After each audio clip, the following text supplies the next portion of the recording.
अध्यक्ष महोदय जी, मैं माननीय मंत्री जी से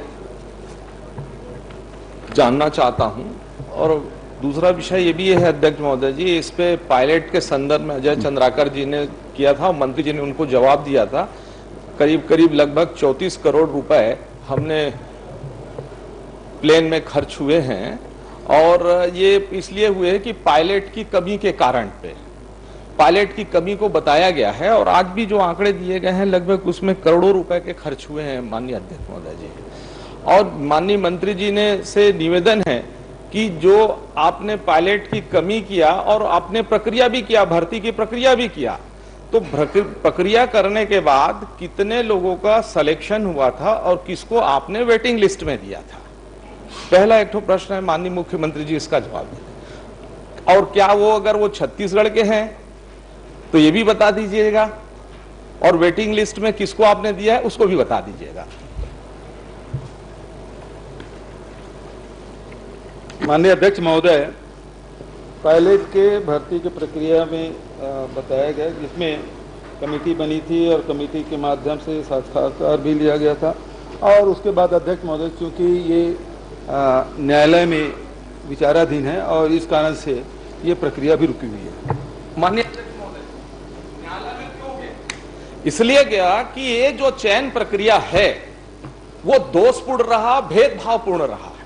और उस चयन में कैसा है, एक जो लड़का जिसका चयन प्राथमिकता से किया गया था वो पायलट कैप्टन नसीन बामन है जो हरियाणा जब कोर्ट में कोई चीज विचारा मैंने न्यायालय इसलिए गया, न्यायालय हक मांगने के लिए गया, न्यायालय में गया। माननीय अध्यक्ष जी आप सुनेंगे नहीं तो कैसे बनेगा? मैं कह रहा हूँ न्यायालय में जो प्रक्रिया चल रही है मैं तो केवल ये बता रहा हूँ कि चूंकि न्यायालय है, लेकिन मैं उनको चयन प्रक्रिया की बात कर रहा हूँ। जिस कारण भी गया हो, जिस कारण भी गया हो, प्रक्रिया अगर न्यायालय में विचाराधीन है तो यहाँ प्रश्न नहीं किया जाता। नहीं, अब न्यायालय में विचाराधीन है, प्रश्न भी नहीं किया जाता। बघेल अध्यक्ष महोदय जी, ये चूंकि प्रश्न मैंने प्रक्रिया का पूछा, आप दूसरा और अच्छा, छत्तीसगढ़ के लोगों को 10% आपने छत्तीसगढ़ के लोगों को आपने 10 अंक देने का प्रावधान किया था क्या? ये भी न्यायालय में तो नहीं गया होगा अध्यक्ष महोदय जी? माननीय मंत्री, उसने आपने जवाब भी दिया है। माननीय मुख्यमंत्री जी। माननीय अध्यक्ष महोदय, इसमें मूल निवासी को प्राथमिकता दिया जाता है, लेकिन इसके लिए अतिरिक्त कोई अंक नहीं है अध्यक्ष महोदय। अधिमान्य अंक है जो इंटरव्यू में अधिमान्य का रहता है और उसमें अलग अलग किसमें कितना अंक दिया जाता है वो सारी प्रक्रिया में है। लेकिन उसके लिए भर्ती प्रक्रिया में साक्षात्कार में मूल निवासी को प्राथमिकता है। लेकिन जो दूसरा आपने पहले प्रश्न पूछा था जिसमें शासकीय विमान भी 200 का, उसका तजुर्बा नहीं है जो आप पहले प्रश्न पूछ रहे थे। माननीय अध्यक्ष महोदय जी, तजुर्बा सबसे ज्यादा है, मैं बता रहा हूं।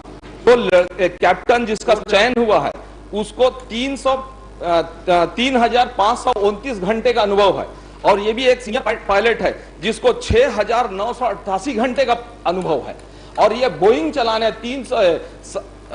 चलाने का अनुभव रखता है। एक सीनियर पायलट है, बोइंग चलाता है और जिसमें 200 लोग रहते हैं। न्यायालय में विचाराधीन है, उसको कैसे आप 723 है। जो चयन प्रक्रिया की मैं बात कर रहा हूं न्यायालय में जो होगा अध्यक्ष महोदय, तो इसलिए है। और वो जो लड़का एटीपीएल का भी है जो बहुत ही भारत सरकार से एक उच्च कोटि का पायलट लाइसेंस है अध्यक्ष महोदय जी, उसको छोड़ा गया और जबकि ये छत्तीसगढ़ का ही है और उसको ऑलरेडी 7 लाख रुपए मिल रहा था और संविदा के आधार पर इसमें केवल इसलिए कि वो अनुसूचित जाति का आदमी है और ये सबसे बड़ा है, केवल अनुसूचित जाति का आदमी था, पायलट रात्रि योग्यता होने के बावजूद भी उसको अस्वीकार किया गया, वेटिंग लिस्ट में आने के बावजूद भी उसको अस्वीकार किया। चलिए लखेश्वर बघेल जी।